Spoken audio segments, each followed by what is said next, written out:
Hello everyone, welcome to English academy. I am Ruchika. आज के session में हम क्लास 8 की English honeydew book chapter 6 part 3 cover करेंगे। Name of the chapter is this is Jody's fawn, written by Marjorie Kinnan Rawlings. What have we read in part 1 and 2? Part 1 में हमें पता चलता है there is a young boy name Jody, his father's name is Penny. Now जोडी and Penney were in a forest. तब जोडी के father पेनी को एक स्नेक ने बाइट कर लिया और उसकी जान बचाने के लिए उन्हें एक डो को मारना पड़ा। उसके लिवर को यूज करके उन्होंने पेनी की जान बचाई। अब वो डो तो मर गई, लेकिन उसका एक बच्चा था फॉन, जिसको जॉडी बचाना चाहता है और वो उसकी मदद करना चाहता है एज अ पे back for taking the life of the fawns mother. तो जोडी अपने फादर से परमिशन लेकर जंगल में जाता है इस फॉन को ढूंढने के लिए, और उसके साथ मिलविल भी जाता है वहां पर, लेकिन वो मिलविल को वापस भेज देता है और वो खुद ही इस फॉन को ढूंढता है। तो उसे ढूंढते ढूंढते वो डो के कैरकस तक पहुंच जाता है। वहां पे वो देखता है कि बजर्ड्स आए हुए हैं उसको खाने के लिए, और वो देखता है कि वहां पर एक बिग कैट के फुटप्रिंट्स भी हैं, जिससे वो समझ जाता है कि वो भी आई होगी डो को खाने के लिए। लेकिन जब उसने देखा कि वो एक ऑलरेडी मरा हुआ जानवर है, वो उसे छोड़कर चली गई। तो जोडी बेचारा वहां पर सैंड में फॉन के फुटप्रिंट्स भी ढूंढता है, लेकिन जैसे कि पिछली रात बारिश हुई थी तो सब फुटप्रिंट्स मिट जाते हैं, उसे उसका कोई नामो निशान नहीं मिलता। तो बेचारा बहुत ही चिंता में है और वो इस फॉन को ढूंढ रहा है। Now in the third part the writer tells us movement directly in front of him startled him so that he tumbled backward. The fawn lifted its face to him. Movement directly in front of him startled him so that he tumbled backward. Startled means आपको astonish या surprise कर देना, अचानक से कोई चीज हुई जिससे कि आप चकाचौंध रह गए। Tumbled means jumped and fail backward. तो अचानक से जोडी के आगे कुछ हलचल हुई जिससे घबराकर वो पीछे की तरफ गिर गया। उसके सामने फॉन था। फॉन ने अपना चेहरा उठाया और जोडी को देखा। It turned its head with a wide, wondering motion and shook him through with the stare of its liquid eyes. अब इस फॉन ने जोडी की तरफ देखा with a wide, wondering motion. तो उसका रिएक्शन ऐसा था, and shook him through with the stare of its liquid eyes. तो जब इस फॉन ने अपनी पानी से भरी हुई आंखों के साथ जोडी को घूरा, तो बेचारा जोडी बिल्कुल हिल गया, वो कांपने लग गया। He started to tremble. It was quivering. It made no effort to rise or run. Jody could not trust himself to move. He whispered, "It's me." Quivering means trembling, कांपना। जैसे आप इस इमेज में देख रहे हैं, this person is also quivering. तो ये जो फॉन है ये क्विवर कर रहा था, वो भागने की या वहां से उठने की कोई कोशिश नहीं कर रहा था। जोडी अपनी मूवमेंट को ट्रस्ट नहीं कर सकता था, यानी कि जोडी को ये लग रहा था कि अगर वो मूव करेगा तो हो सकता है वो फॉन वहां से भाग जाए। इसलिए जोडी ने मूव नहीं किया। उसने हल्की सी आवाज में उस फॉन को कहा, "it's me." The fawn lifted its nose, scenting him. He reached out one hand and laid it on the soft neck. अब फॉन ने अपना नाक ऊपर की तरफ लिफ्ट किया एज इफ वो जोडी को स्मेल कर रहा था, और फिर जोडी ने अपना एक हाथ आगे की तरफ बढ़ाया और इस फॉन की गर्दन पर रख दिया। वो उसे एक अफेक्शनेट टच देना चाहता था, उसे अफेक्शन शो करने के लिए। The touch made him delirious. He moved forward on all fours until he was close beside it. Delirious means extremely excited. अब जैसे ही जोडी ने फॉन को छुआ, वो बहुत ज्यादा एक्साइटेड हो गई। फिर जोडी थोड़ा सा आगे अपने चार यानी कि हाथ और पैर दोनों के बल पर आगे गया और फॉन के थोड़ा और पास चला गया। He put his arms around its body. A light convulsion passed over it, but it did not stir. Convulsion is a shiver, and stir means to move. जैसे ही जोडी ने अपनी बाहें उस फॉन की बॉडी के आसपास डाली, यानी कि उसे हग करने की कोशिश की, उस फॉन में एक हल्का सा शिवर हुआ, और लेकिन वो हिला नहीं। He stroked its sides as gently as though the fawn were a china deer and he might break it. China dear means made of china, that is porcelain. Porcelain is a material जिससे बहुत सारे show pieces और बहुत सारे utensils बनते हैं, वो breakable होता है. तो यहाँ पर राइटर कह रहे हैं कि जोडी ने फॉन की बॉडी पर बहुत ही हल्के हल्का हाथ फेरा, उसे प्यार करने के लिए, उसे अफेक्शन शो करने के लिए.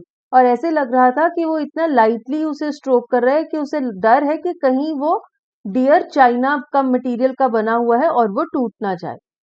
Its skin was very soft, it was sleek and clean and had a sweet scent of grass. He rose slowly and lifted the fawn from the ground. तो इस फॉन की स्किन कैसी थी? बहुत soft थी, ये बहुत ही स्लीक था, क्लीन था और उसमें से हल्की हल्की घास की खुशबू आ रही थी.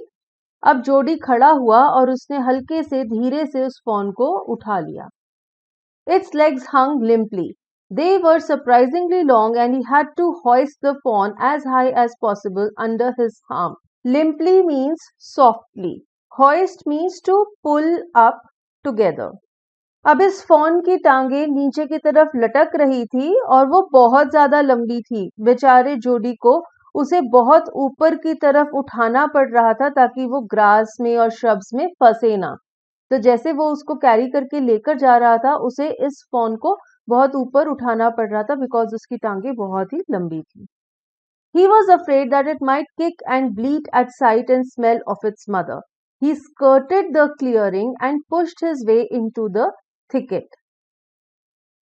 Bleat is the sound of crying produced by deers or fawn or maybe does.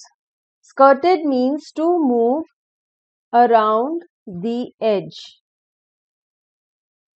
किनारे किनारे पर चलना. And thicket means a dense group of shrubs. जहां पर झाड़ियां बहुत घनी होती हैं उसे thicket कहते हैं. जोडी को डर था कि अपनी मां को देखकर ये फॉन रोने लगेगा और किक करने लगेगा, इसलिए उसने क्या किया, जहां पर उस फॉन की डेड बॉडी थी वो वहां पर गया ही नहीं. वो जो खाली एरिया था वो उसके किनारे किनारे से घूमता हुआ डेंस बुशेस में से होता हुआ चला गया. It was difficult to fight through with his burden. The fawn's legs caught in the bushes and he could not lift his own with freedom. Burden यहाँ पे किसे कहा जा रहा है? इस फॉन को. अब बेचारे जोडी को बहुत मुश्किलें हो रही थी इस फॉन को उठाकर इतने घने जंगल में से ले जाने में, क्योंकि बार बार उसकी टांगे बुशेस में फंस रही थी. अब ये जो फॉन है ये तो अपनी टांगों को लिफ्ट नहीं कर रहा था, इसमें इतनी शक्ति नहीं थी, तो बेचारे जोडी को ही बहुत ज्यादा एफर्ट करना पड़ रहा था. He tried to shield its face from prickling vines. Its head bobbed with his stride. Shield means to protect. Bobbed means to move up and down. Prickling means needle-like thin. जैसे आप यहाँ image में भी देख रहे हैं ना, जिसे हम कांटे कहते हैं. अब जोडी बेचारा कोशिश कर रहा था कि वो फॉन के चेहरे को भी बचाए क्योंकि वहां पे बहुत सारी थॉर्न्स भी थी. और फिर जैसे जैसे जोडी चलता था तो उस फॉन का सिर भी ऊपर नीचे मूव कर रहा था. His heart thumped with the marvel of its acceptance of him. Thumped means to beat very fast. Marvel means filled with astonishment. हैरानी से भर जाना. अब जब जोडी ये सोच रहा था कि इस फॉन ने उसे एक्सेप्ट कर लिया, बड़े आराम से वो उसके साथ जा रहा था, तो ये सोच के जोडी की हार्ट बीट बहुत फास्ट हो रही थी. वो बहुत एक्साइटेड हो गया था. He reached the trail and walked as fast as he could until he came to the intersection with the road home. Intersection is a crossing. तो जोडी उस ट्रेल यानी कि पगडंडी पर चलता गया, तेज तेज चलता गया क्योंकि वो घर जल्दी पहुंचना चाहता था. और फिर वो एक इंटरसेक्शन यानी कि क्रॉसिंग, जिसे हम चार रास्ता भी कहते हैं, वहां पहुंच गया और फिर वो अपने घर के रास्ते पर चलने लगा. He stopped to rest and set the fawn down on its dangling legs. It wavered on them. It looked at him and bleated. Dangling means hanging. Wavered means trembled, कांपना. जोडी ने रास्ते में रेस्ट लेने के लिए थोड़ी देर का स्टॉप लिया और उसने फॉन को नीचे रख दिया. बेचारे फॉन की टांगे कांप रही थी और वो भी कांप रहा था. और फिर वो जोडी को देखकर ब्लीट करने लग गया. He said enchanted, I'll carry you after I get my breath. He remembered his father saying that a fawn would follow if it had first been carried. Enchanted means fascinated or attracted to something. Jody was attracted to the behavior of the fawn. He was attracted to the fawn. और उसने fawn को कहा कि जब मेरी सांस ठीक हो जाएगी तब मैं तुम्हें फिर से लेकर चलूंगा. और उसे याद आया कि उसके फादर ने उसे बताया था कि अगर एक बार तुम एक फॉन को कैरी कर लो उसके बाद वो फॉन तुम्हारे पीछे पीछे चल के आ जाता है. He started away slowly. The fawn stared after him. He came back to it and stroked it and walked away again. अब जोडी ने क्या किया, वो धीरे धीरे चलने लग गया तो वो फॉन वहीं पर खड़ा हुआ उसे घूर रहा था. जोडी वापस आया, उसने उसे स्ट्रोक किया, जेंटली अफेक्शनेटली उस पर हाथ फेरा और फिर वो फिर से धीरे धीरे चलने लग गया. वो चाहता था कि ये फॉन खुद ही उसके पीछे पीछे आ जाए. It took a few wobbling steps toward him and cried piteously. It was willing to follow him. Wobbling steps means unsteady steps. Piteously means with sadness and sympathy.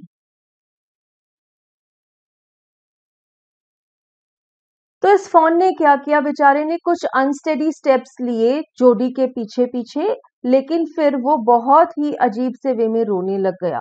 वो जोडी के पीछे आना तो चाहता था लेकिन उसमें इतनी एनर्जी नहीं थी, स्ट्रेंथ नहीं थी. It belonged to him. It was his own. He was light headed with his joy. He wanted to fondle it, to run and romp with it, to call to it to come to him. Fondle means to caress lovingly. किसी के साथ प्यार से खेलना. Romp means to play. अब fawn का behaviour देख के जोडी को उसकी तरफ अट्रैक्शन हो रही थी. उसे लग रहा था कि ये मेरा है. उसे अपनेपन की फीलिंग आ रही थी. उसे बहुत खुशी हो रही थी. वो बहुत जॉयस था. वो इस फॉन के साथ खेलना चाहता था, उसे प्यार करना चाहता था और वो उसे बुलाकर अपने पास बुलाना चाहता था. He dared not alarm it. He picked it up and carried it in front of him over his two arms. It seemed to him that he walked without effort. अब जोडी बिल्कुल भी इस फॉन को वरी में नहीं डालना चाहता था. वो उसे खुशियां देना चाहता था. इसलिए उसने उसे अपनी गोद में उठा लिया और अपनी दो बाहों में उसे पकड़ के वो फिर से चलने लगा.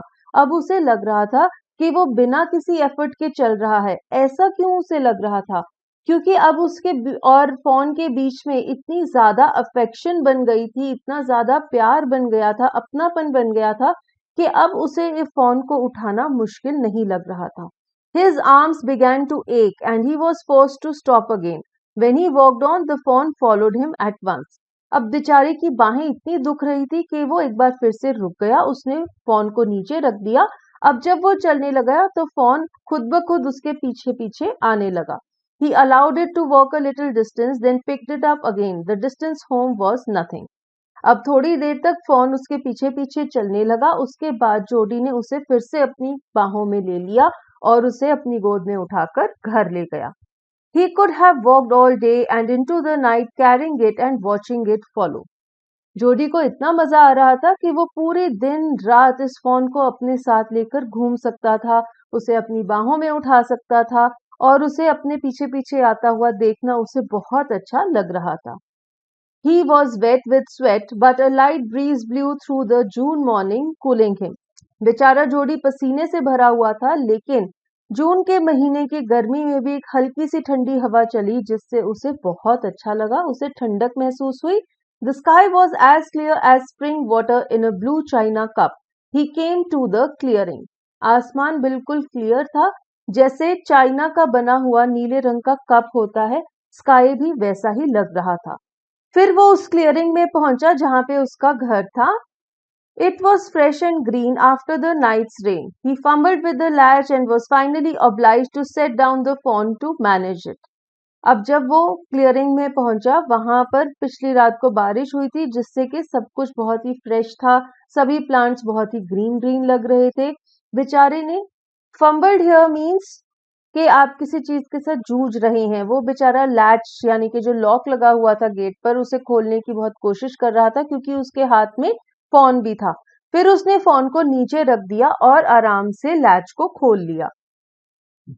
Then he had an idea. He would walk into the house, into Penny's bedroom with the fawn walking behind him. अब जोडी के दिमाग में एक आइडिया आया कि वो घर के अंदर चलकर जाएगा और वो फॉन पीछे पीछे आ जाएगा और इस तरह से वो अपने फादर के बेडरूम में जाएगा. But at the steps, the fawn barked and refused to climb them. He picked it up and went to his father. Barked means it was unwilling to do something. जब वो घर की सीढ़ियों पर पहुंचे तो वो फॉन रिलक्टेंट हो गया. वो अंदर नहीं जाना चाहता था, इसलिए जोडी ने उसे अपनी हाथों में उठाया और उसे अंदर ले गया. पेनी ले विथ क्लोज्ड आईज. जोडी कॉल्ड, पा लुक. और उसके फादर आंखें बंद करके लेटे हुए थे. जोडी ने उसे आवाज लगाई, देखो. Penny turned his head. Jody stood beside him. The fawn clutched hard against him. Penny ने जैसे ही सर घुमाया उसने देखा कि वहां पर जोडी खड़ा हुआ है और उसने कस के फॉन को अपने हाथों में पकड़ा हुआ है. It seemed to Penny that the boy's eyes were as bright as the fawn's. He said, "I'm glad you found him." अब पेनी ने क्या देखा कि जितनी चमक फॉन की आंखों में है उतनी ही चमक उसके बेटे की आंखों में भी है. दोनों बहुत खुश हैं और उसने उसे कहा कि अच्छा हुआ कि तुम्हें ये फॉन मिल गया. Jody then went to the kitchen. The fawn wobbled after him. A pan of morning's milk stood in the kitchen safe. Wobbled means unsteadily walk करना. जोडी अपने घर की किचन में गया और वो फॉन उसके पीछे पीछे वहां आ गया. किचन में एक दूध का पतीला पड़ा हुआ था. The cream had risen on it. He skimmed the cream into a jug. He poured milk into a small gourd. Gourd here means a small vessel, पतीला. अब दूध के ऊपर मलाई आ गई थी तो जोडी ने क्या किया, उसने एक छलनी लेकर उस मलाई को उतार दिया. फिर उसने दूध को एक छोटे से बर्तन में डाला. He held it out to the fawn. It butted it suddenly, smelling the milk. Butted means उसे किक मारना. जैसे ही जोडी ने दूध का बर्तन फॉन की तरफ किया तो उसने उसे किक मार दी और दूध को स्मेल करने लग गया. He staved it precariously from spilling over the floor. It could make nothing of the milk in the gourd. Precariously means that something was about to fall but you saved it on the margin. अब वो दूध गिरने ही वाला था लेकिन जोडी ने उसे बचा लिया. उसने दूध को फर्श पर गिरने से बचा लिया. और ये जो फॉन है ये सेंस ही नहीं कर पा रहा था कि उस बर्तन में क्या है. He dipped his fingers into the milk and thrust them into the fawn's soft wet mouth. It sucked greedily. Thrust means pushed. अब जोडी ने क्या किया, उसने अपनी फिंगर्स को दूध में डिप किया और अपनी फिंगर्स फॉन के मुंह में डाल दी. तो वो उसकी फिंगर्स को चूस के दूध पीने लग गया और वो बहुत ज्यादा भूखा था, बहुत तेजी से पी रहा था. When he withdrew them, it bleated frantically and butted him. Withdrew means to take back. Bleated here we all know the cry made by the fawn. Frantically means जोर जोर से, तेज तेज. And butted means kicked. जब जोडी ने अपने हाथ उसके मुंह से बाहर निकाले तो वो जोर जोर से रोने लग गया और उसे किक मारने लग गया क्योंकि उसे और मिल्क चाहिए था. He dipped his fingers again and as the fawn sucked, he lowered them slowly into the milk. एक बार फिर से जोडी ने अपनी फिंगर्स दूध में डुबोकर फॉन के मुंह में डाली और जैसे फॉन उन्हें सक कर रहा था उसने अपने हाथ को नीचे नीचे नीचे ले गया और अपने हाथ को मिल्क में ही रख दिया ताकि वो फॉन उस वेसल में से मिल्क पीने लग जाए. The fawn blew and sucked and snorted. It stamped its hoofs impatiently. Snorted is also a sound which is produced by animals. तो ये fawn क्या करने लग गया, बहुत तेजी से दूध पीने लग गया. And it stamped its small hoofs impatiently. अब वो इतना impatient था, इतना भूखा था कि दूध पीते पीते वो अपने छोटे छोटे पैरों को भी जोर जोर से जमीन पर हिट कर रहा था. As long as he held his fingers below the level of the milk, the fawn was content. It closed its eyes dreamily. अब जब तक जोडी का हाथ दूध में था और इस फॉन को दूध पीने को मिल रहा था वो बहुत ज्यादा खुश था. उसने अपनी आंखें भी बंद कर दी क्योंकि वो खुशी से दूध पी रहा था और बहुत अच्छा फील कर रहा था. It was ecstasy to feel its tongue against his hand. Ecstasy means great happiness. जोडी को ऐसा फील हो रहा था जब वो फील कर रहा था कि वो फॉन की टंग उसके हाथ को टच कर रही है. Its small tail flicked back and forth. The last of the milk vanished in a swirl of foam and gurgling. Swirl is a twisting pattern. पानी में जो घुमेरी आती है, जो गोल गोल ऐसे ऐसे घूमती है, उसे swirl कहते हैं. Foam and gurgling. Gurgling is the sound produced by animals. It is a hollow bubbling sound. अब जैसे जैसे फॉन दूध पी रहा था, उसकी पूंछ भी आगे पीछे हिल रही थी और सारा दूध बिल्कुल खत्म हो गया. Vanished means गायब हो जाना. तो सारा दूध खत्म हो गया और उस बाउल में थोड़ा सा फोम बचा और ये जो फॉन है ये गर्गलिंग की साउंड प्रोड्यूस कर रहा था मिल्क पीने के बाद. So with this we come to an end of this chapter. Very interesting story between Jody and his fawn. This is Jody's fawn. With this we come to an end of this chapter. I hope you've understood it. You've got the word meanings also. If you have any doubts, please write in the comment section. हम आपके doubts का जवाब जरूर देंगे. With this is Ruchika signing off. Till we meet next. Take care and goodbye.